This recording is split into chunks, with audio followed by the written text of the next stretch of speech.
급변하는 현대 사회, 불안감을 고민하는 사람들에게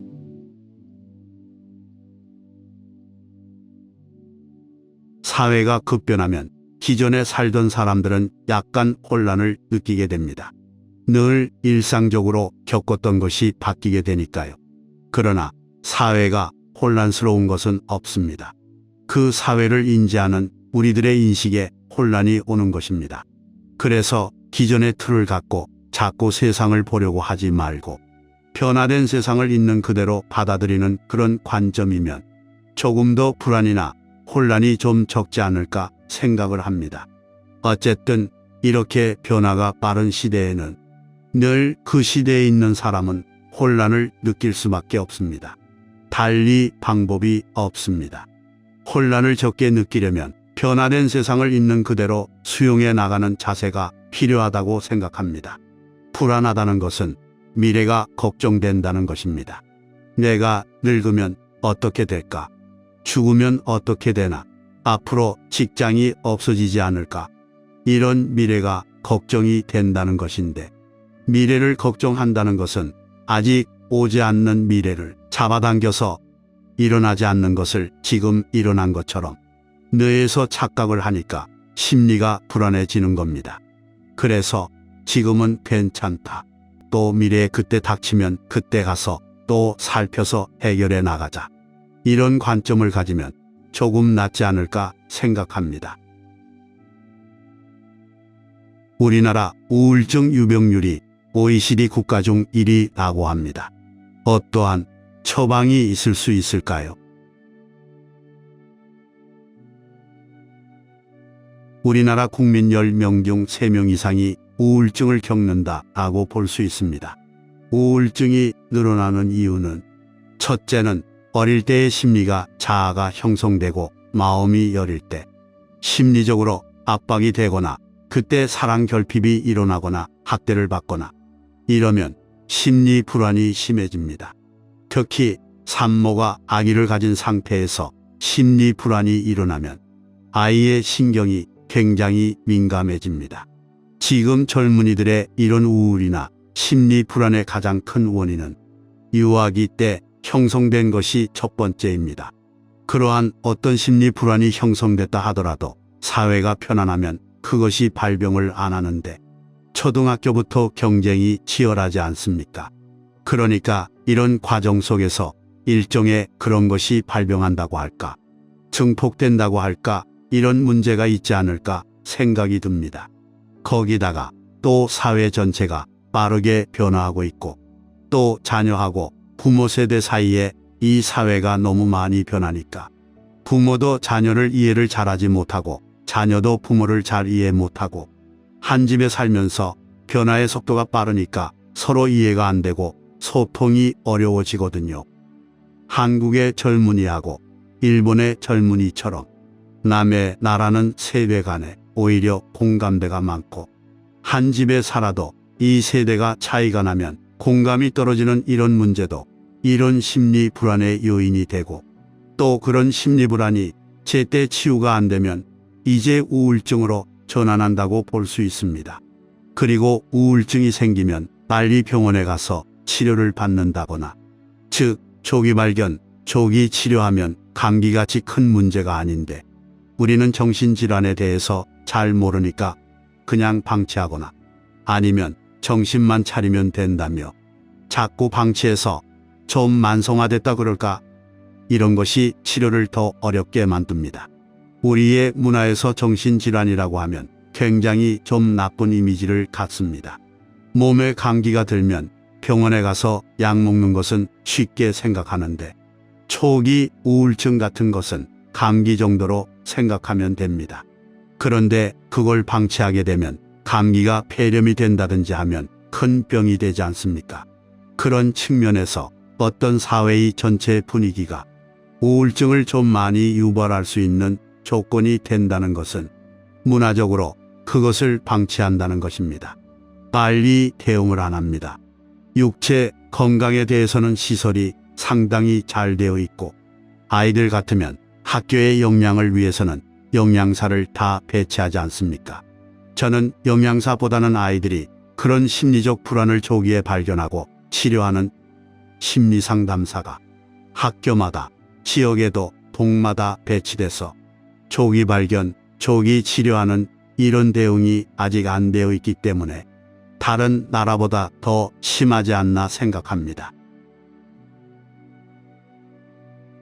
어린 시절부터 계속되는 경쟁이 현대인의 스트레스를 가중시키는데 이겨낼 방법이 있을까요? 정신 건강이 원래 건강하면 여러 갈등이 있어도 그걸 이겨내는 힘이 있는데, 첫째는 정신 건강이 어린 시절에 약하게 형성된 데다가 약하게 형성돼도 사회가 또 평화로우면 발병을 안 하는데, 사회가 경쟁이 치열하고 각박하다 보니까 발병률이 높지 않느냐고 생각합니다. 사회 전체적으로 물질적인 지표는 높아지고 성장했지만 그에 따르는 예를 들면 교육이든 주택이든 직장이든 안전망 구축, 이런 사회 전체적인 안전망의 구축은 우리들의 경제 성장의 양에 비해서 유럽 나라에 비교해 보면 좀 못 미치거든요. 이것도 불안 요인의 한 요인입니다. 이런 것은 단순히 심리 치료를 해서 되는 것이 아니라 사회의 전반적인 안전망 구축을 좀 더 촘촘히 하는 그런 사회적인 제도 개선이 있어야 되지 않나 생각합니다. 우리가 경제적으로 빈곤할 때, 경제가 성장하고 있는 국면에서는 시간이 흐르면서 조금씩 생활 조건이 좋아지지 않았습니까? 그러니까 부모 세대보다는 자식 세대가 좋아지는 겁니다. 그래서 우리는 지난 5, 60년 동안 계속 최빈국에서 선진국에 이르도록 쭉 성장해 왔고, 그것이 우리들의 뇌리 속에 각인이 되어 있습니다. 어쨌든 시간이 흐르면 계속해서 좋아진다. 그런데 이제 경제 성장이 정체 국면에 들었지 않습니까? 그러면 자식 세대가 부모 세대보다 더 좋게 잘 산다는 것은 현실적으로 불가능합니다. 그런데 우리는 우리의 경험에 의해서 우리가 부모 세대보다 낫기 때문에 우리 자식 세대는 더 잘 살 거다, 이런 생각을 부모들이 하고 있고 자식들도 그래야 된다고 생각하기 때문에 현실이 그렇지 않으니까 상당히 좌절을 하게 됩니다. 우리가 어릴 때는 한 방에 가족들이 10명이 살았습니다. 그러다가 결혼을 하면 새 방을 하나 내더라도 부부가 둘이 사니까 생활이 개선이 됩니다. 그런데 지금은 아버지 어머니가 몇십 년간 노력해서 이루는 넓은 집에 어릴 때부터 자기 방 가지고 넓은 거실을 가지고 이렇게 중산층이라고 살았단 말이에요. 그러다가 결혼을 하면 어떻게 됩니까? 집도 적어지고 일은 많아집니다. 부모가 해주는 밥 먹고 빨래 해주는 거 있고, 이렇게 남자든 여자든 다 잘하다가 둘만 같이 살게 되면서 집 크기도 적어지고 밥도 자기가 해 먹어야 하고 빨래도 자기가 해야 되고 생활의 형편이 전보다 못해지는 겁니다. 그러니까 결혼이 망설여지고 어려워지는 겁니다. 그런데 부모는 나는 초등학교밖에 안 나오고도 이리 살았는데 너는 대학 나온 게 뭐가 됐냐, 이런 압박이나 하고 있으니까 좌절할 수밖에 없다는 거죠. 그래서 인간의 삶이 어릴 때 어려워도 자라면서 가능성이 열리면 희망이 있으니까 잘 이겨냈는데, 어릴 때 삶이 훨씬 윤택해져도 앞으로 미래에 더 나아질 가능성이 지금 별로 없어 보이잖아요. 자기 힘으로 집을 산다든지 이런 것도 어렵고, 그러니까 젊은이들이 좌절할 수밖에 없는 이런 요인도 있다는 거죠. 이것이 공모 사회의 잘못이라기보다는 어느 사회든 성장하다가 저성장 국면으로 가면 나타나는 하나의 현상입니다. 그러니까 이것이 한 20, 30년 지나면 또 안정이 됩니다. 이런 환경에 사람은 적응을 하게 되거든요. 세상이 이렇구나 하고 거기에 적응해서 또 생각하면 괜찮은데 하며 살아갑니다. 우리는 지금 성장을 하다가 저성장으로 들어가는 국면에서 특히 이런 문제가 사회 문제로 심각할 수밖에 없다고 생각합니다. 요즘 청년들의 어려움을 해결하기 위해 어떤 대책이 있을 수 있을까요? 젊은 세대들에게 부모가 부모의 경험, 부모의 요구를 너무 강요하고 있다 그럴까요? 아이들에게 무거운 짐을 준다는 겁니다. 아이들은 원래 어릴 때 초등학교 때는 노는 게 삶이거든요. 뛰어놀고 그 다음에 공부 조금 하고 친구도 아무런 차별 없이 사귀고 이렇게 해서 올라가야 되는데 요즘 아이들에게 놀 수 있는 시간이 없지 않습니까? 유치원부터 영어 유치원을 다니고 끊임없이 부모가 설계해 놓은 대로 선생님이 설계해 놓은 대로 강요받으면서 살아가게 되니까 공부가 정말 자기가 필요하고 하고 싶어서 하는 게 아니고 마치 옛날에 노예들이 주인에 대해 강요된 일만 하는 것처럼 부모는 잘 되라고 하지만 아이들 입장에서는 공부라고 하는 것이 하나의 강요된 피할 수 없는 그런 생활 속에서 사는 겁니다. 부모가 볼 때는 우리 때는 공부하고 싶어도 못했는데 너희들은 공부를 마음껏 하도록 뒷받침을 해주는데 왜 못하냐고 하지만 아이들에게 있어서 그것은 무원칙이고 일입니다.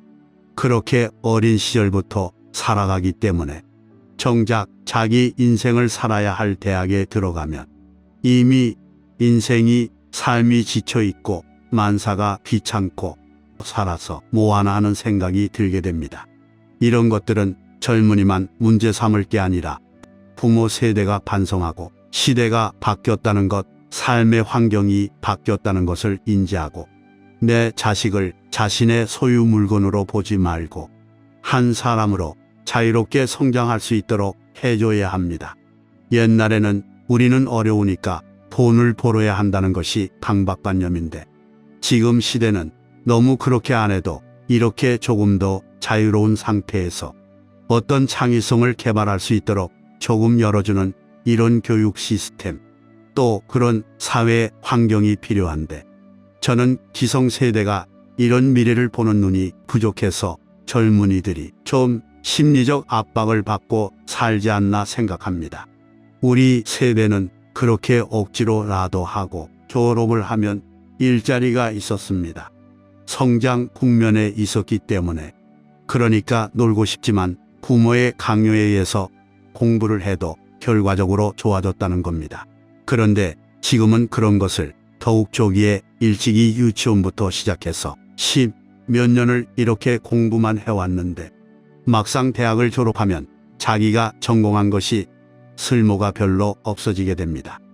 인공지능이 나오고 앞으로 변화되는 시대의 얘기를 들어보면 자기가 그렇게 힘들여서 쌓은 지식이나 기술이 별로 의미가 없는 쓸데없는 것에 시간을 낭비한 것 같은 이런 상황에 직면했을 때 좌절감이 매우 크다고 볼 수 있습니다. 상실감에 지친 젊은이들이 운명론에 빠져들 가능성도 있는데 다시 일어설 수 있는 힘은 어디서 찾을 수 있을까요?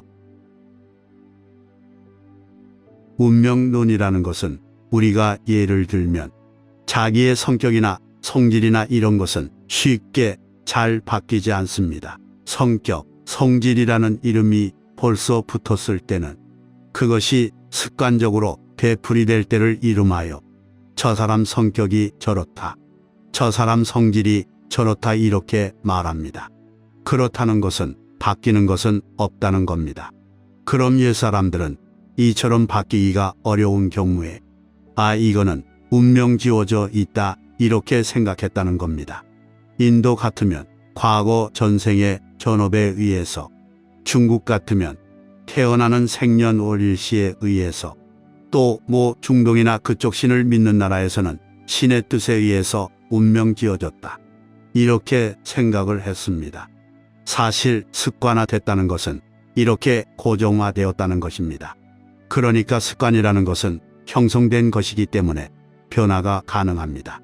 그래서 운명론이라고 해서 뭐 할 수가 없다고 생각하는데 운명론에 빠지는 것은 우리가 욕망 때문에 그렇습니다. 예를 들어서 제가 지금 100m를 25초에 달린다고 합시다. 그런데 23초까지 한번 달려볼 수 있을까? 한 달 연습하면 23초를 달릴 수 있고 22초까지 목표를 세우면 100일을 연습하면 가능성이 있다는 거예요. 그럼 성공을 할 수 있는 겁니다.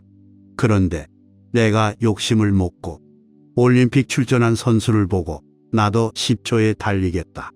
이렇게 하면 제가 3년을 연습해도 못 달릴 겁니다. 그러면 나 스스로 달리는데 소질이 없나 보다. 나는 이렇게 운명이 지어졌나 보다. 이렇게 생각을 할 수가 있잖아요. 그러니까 이것은 맞지가 않다는 것입니다. 우리가 어떤 목표를 지나치게 설정해버리면 그건 될 수가 없습니다. 그러면 나는 안 된다고 운명 지어졌다 이렇게 생각하고 또 그걸 달성하는 사람은 극소수가 나오니까 저 사람은 저렇게 되라고 운명 지어졌나 보다. 이렇게 생각하는데 여기는 우리가 바라는 것이 지나친 욕심, 즉 목표 설정을 너무 높게 하기 때문에 대다수 도달을 못하게 되고 어쩌다가 되는 남을 보면 그것은 공짜로 생긴 것처럼 하고 이러니까 자꾸 운명론에 빠지는 것이 아닌가. 저는 그렇게 생각합니다. 그렇다면 목표 설정을 실행 가능하도록 하고 그것을 성취하고 또 목표 설정을 조금 높이고 성취를 하면 자기가 자기에게 자신감이 생기는 겁니다. 자기를 믿을 수 있는 겁니다. 그런데 주로 부모의 어떤 그런 영향으로 목표 설정을 너무 높여버리니까 자기가 아무리 노력해도 그곳에 도달할 수가 없게 되니까 이제 자기가 자기를 못 믿고 그러니까 자존감이 떨어지고 좌절하게 되는 겁니다. 살아있는 생명을 살고 있는 사람은 누구나 다 존엄하고 존중받아야 할 존재인데 심리적인 욕망으로 인해서 대부분의 사람들이 좌절감을 겪는 겁니다. 예를 들면 20명의 아이가 한 반에 있으면 성적을 매기면 안 됩니다. 20명이 다 존중받아야 하는데 등수를 매기니까 그럼 20명이 다 1등을 할 수는 없지 않습니까?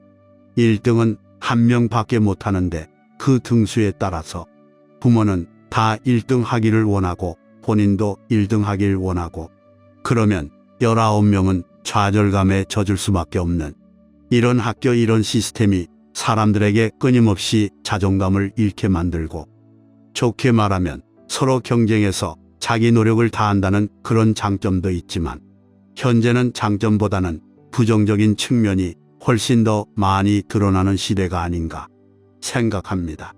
이런 문제점들이 지속되고 고쳐지지 않는 이유는 첫째는 부모들, 즉 기성세대의 문제입니다. 지금은 지식과 기술을 습득하는 것은 중요한 과제가 아니고 이미 지식과 기술은 축적이 되어 있습니다. 이걸 이용해서 현재의 우리에게 주어진 과제를 푸는 것. 그러니까 어떤 해결 능력을 키워줘야 되는데 그러려면 사유체계가 굉장히 창의적으로 해야 되는데 우리 기성세대는 오직 학교 교육을 통해서 배우는 게 지식과 기술을 습득하는 것밖에 안 배웠지 않습니까? 또 그걸 습득하면 자기의 안정된 직업을 가질 수 있고 또 사회적으로 성공적인 진출을 할 수도 있었고 그러니까 그 경험에 안주해 있기 때문에 선생님도 그 경험에 안주해 있고 학부형도 그 경험에 안주해 있고 교육, 문화, 정치 지도자도 그 경험에 안주해 있기 때문에 말로는 변화된 시대를 얘기하지만 무의식의 세계에서는 자기가 살아온 그것에 늘 토대를 두고 이 문제를 풀기 때문에 교육제도의 개선이라든지 아동들에 대한 상담 심리라든지 이런 것에 대한 중요성을 잘 모릅니다. 우리 어릴 때처럼 지붕을 고쳐준다, 도로를 낸다.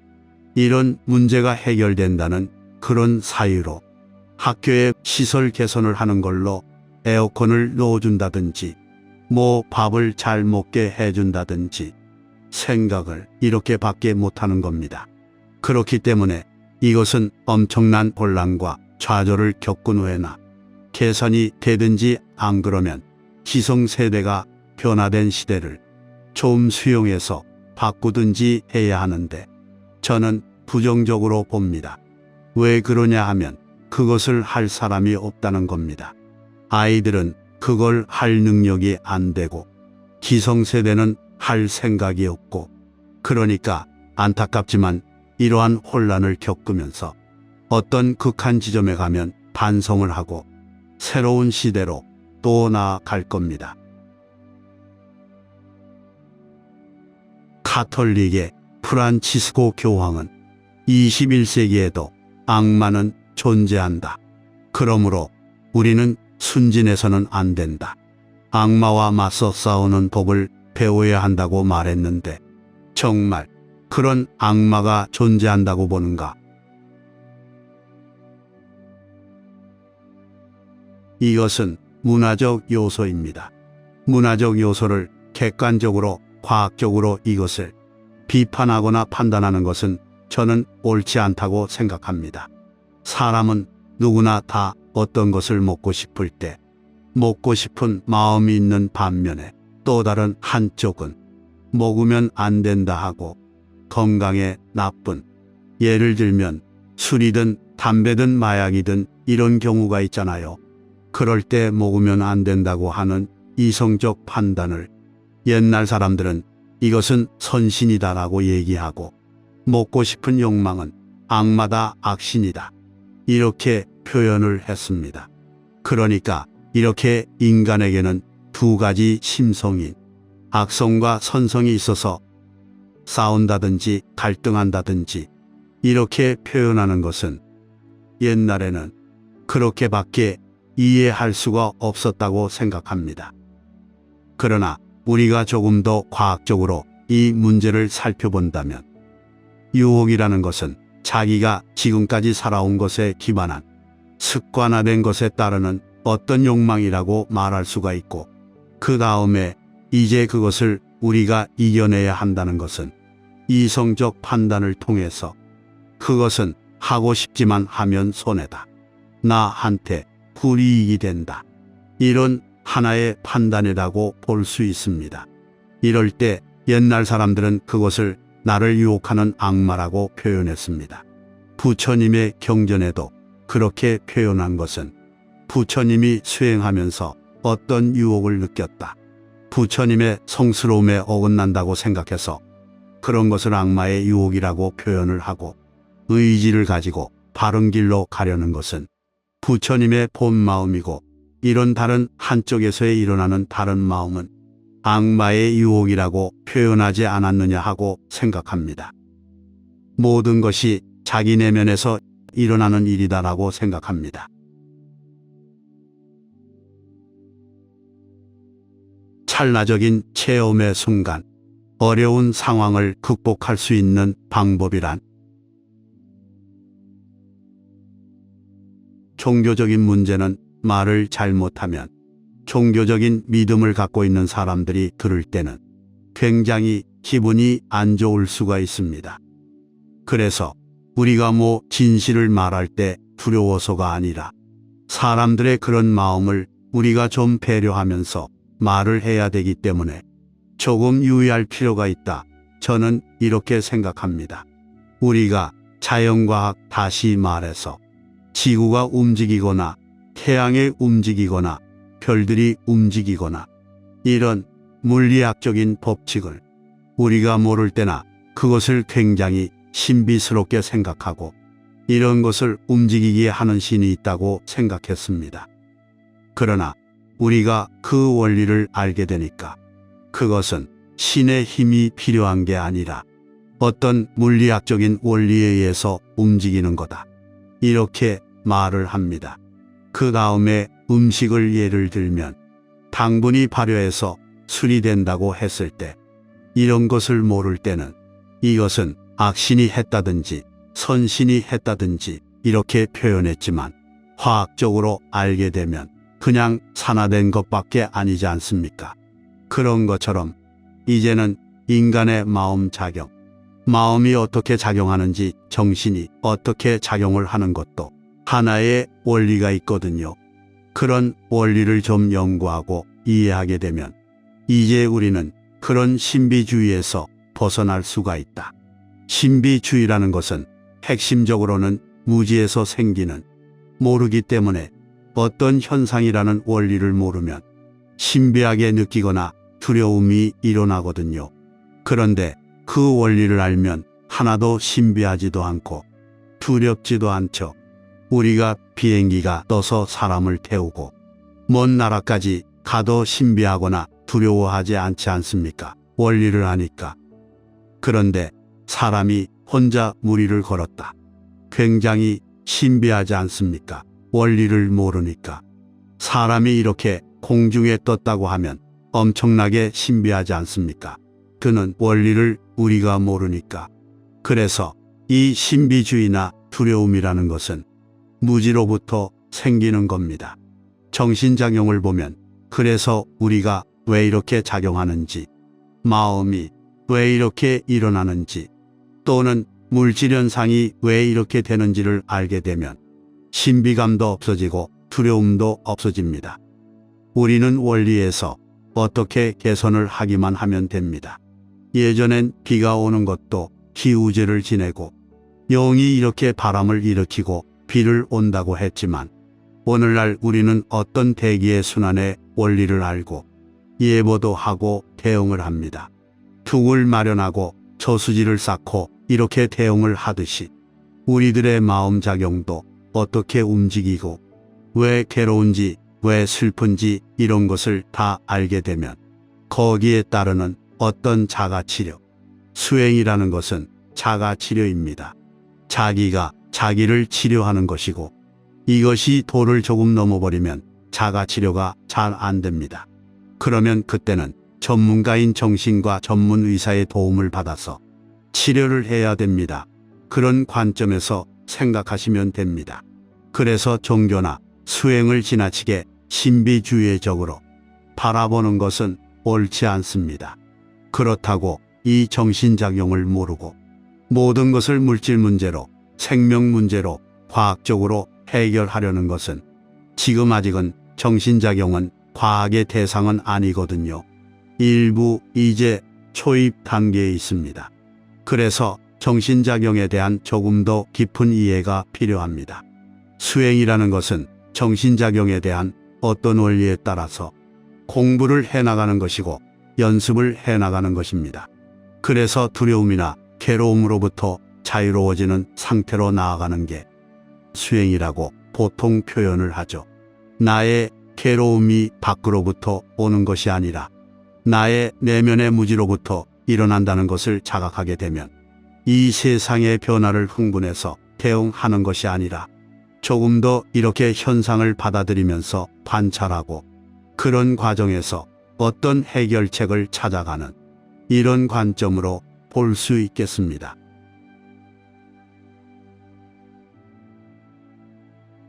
개인적, 사회적, 국가적 차원의 갈등을 극복할 수 있는가? 내가 배가 고프다고 할 때 그것은 내 마음의 문제입니다. 참고 살아라 하는 것은 방법이 아닙니다. 왜 그러냐 하면 배가 고프다는 것은 육체의 문제거든요. 생물학적인 문제입니다. 그러면 여기에 영양이 공급이 되어야 되는 거죠. 그런데 내가 좀 더 맛있는 음식을 먹고 싶은데 맛있는 음식을 못 먹어서 내가 지금 괴롭다. 이럴 때는 이것은 더 맛있는 음식을 제공한다고 해결될 수가 없습니다. 그걸 먹으면 또 더 맛있는, 더 비싼 이렇게 가기 때문에 이런 문제는 심리적인 치료가 필요한 겁니다. 즉 욕심을 버리고 만족할 줄 아는 자세가 필요한 거고 배가 고픈 사람에게는 음식을 제공하는 것이 필요합니다. 그러니까 누군가가 나를 좋아해 줬으면 좋겠다. 이런 심리적인 문제와 누가 나를 때린다고 하면 폭력을 멈춰야 되고 우리가 마음을 다스려서 욕망으로부터 자유로워짐으로써 좀 더 행복해지고 자유로워지는 것과 사회적인 어떤 제도적 개선을 통해서 좀 더 평화로워지는 사회로 가는 것은 어느 쪽이냐가 아니라 둘 다 필요합니다. 이런 구분을 안 하고 종교는 무조건 마음만 다스리면 된다. 기도만 하면 된다든지, 사회 운동적으로는 무조건 투쟁만 해서 개선하면 된다고 하는 것이든, 이런 식으로 하는 것은 좀 치우친 생각입니다. 그 고통이 어떻게 발생했느냐를 가지고 물질적인 개선이 필요한 것은 제도 개선을 해야 되고, 심리적인 문제는 심리 치료를 해야 되고, 양쪽이 겸해 있는 거는 양쪽을 같이 해결해야 됩니다. 이런 관점에서 개인의 마음의 수행과 사회 변화는 함께 가야 되는 건데, 그것을 자꾸 분리시켜서 다른 쪽을 배격하는 것을 저는 바람직한 방법이 아니라고 생각합니다. 예를 들어서 환경위기일 경우, 여기서의 핵심은 우리가 과잉 소비를 하는 데서 오는 것입니다. 그러니까 이것은 사회주의, 공산주의, 자본주의하고는 아무 관계가 없습니다. 사회주의니 공산주의니 자본주의니 하는 것은 어떤 시스템이 더 물질적으로 잘 사느냐의 목표가 있기 때문에, 이것은 환경위기적 측면에서는 모두 소비주의라는 동일한 가치관을 갖고 있다고 봐야 합니다. 그렇기 때문에 이것이 사회주의로 간다고 환경이 해결되는 것은 아니라는 것입니다. 그러면 이 환경 위기를 극복하려면 소비를 줄여야 되는 거고, 그러면 반소비주의 관점을 가져줘야 된다는 겁니다. 이렇게 했을 때 우리들이 끝없이 소비 욕구를 누려서 행복을 추구하는 이 가치관을 멈춰야 된다는 것입니다. 이런 것이 일시적인 만족감은 주지만 근본적으로 우리를 공멸로 이끈다는 것을 자각해서 소비주의를 극복을 해야 된다는 겁니다. 그러니까 이러한 개개인의 가치관의 전환과 이것을 기초로 하는 사회제도적인 개혁, 이런 것이 기초가 되어야 투표를 할 때, 이런 위기를 극복하는 사람을 선출할 때 정치적으로, 제도적으로 변경이 가능하지 않습니까? 개인의 가치관을 바꾸지 않으면서 투표는 우리 동네 공장 짓는 사람을 투표하면서 환경 위기를 극복하자 환경 운동을 한다. 물건은 무조건 값만 싸면 되고 질만 좋으면 되는 관점에서 있으면서 기후위기를 극복하는 운동을 한다고 하면 이것은 해결될 수 없는 것입니다. 그래서 이 개인의 심리적 행복을 가져오는 소비 욕구를 줄임으로 해서 내가 헐떡거리지 않고 만족할 수 있고, 그리고 남은 것을 이웃과 나눠 쓸 수 있고, 이것은 결과적으로 환경 위기를 극복하기 때문에 우리가 개인이 행복한 것도 하고 이웃을 돕는 것도 하는 겁니다. 환경운동이라는 게 별개가 아니라는 거죠. 이러한 통합된 시각이 필요한 시대에 오지 않았느냐 생각합니다. 그러니까 전에는 하나로 일하다가 우리가 이제 발전하면서 분업이 너무 세세화됐다. 학문도 이제 다시는 전체가 통합된 관점에서 사물을 보는 눈, 통찰력, 이런 것이 필요합니다. 이 통찰력이 지혜거든요. 지혜라는 것이 따로 있는 것이 아니고 어떤 사물을, 전모를 파악하는 능력, 이런 것이 필요한데, 그런 관점에서 볼 때 지구적으로는 환경위기가 가장 중요한 인류의 과제가 되지 않았느냐 생각합니다. 또 세계적으로 볼 때는 많은 고통이 있지만 아직도 먹고 있고 자는 것에 헐떡거리는 극빈층에 대한 삶의 조건을 개선하는 문제, 그리고 어떤 이유로 이념이든 종교 어떤 것이 되든 서로 대립해서 지금 우크라이나 전쟁같이 이렇게 전쟁으로 살상하는 이런 문제들이 개선이 되어야 합니다. 이런 것을 외면하고 명상을 통해서 내 마음만 편안하면 된다는 것은 근본적인 해결책은 아니지 않을까 생각이 듭니다. 내가 지금 직접적으로 일시적으로 마음의 위안을 받는 것은 맞지만 나도 어차피 숨을 쉬어야 되고 먹어야 되고 또 전쟁이 나면 목숨의 위험을 느끼는데, 이것을 외면하는 개인의 행복 평화라는 것은 근시안적인 다소 이기적이라고도 볼 수 있고 또 부분적인 해결책이 아닌가 생각합니다.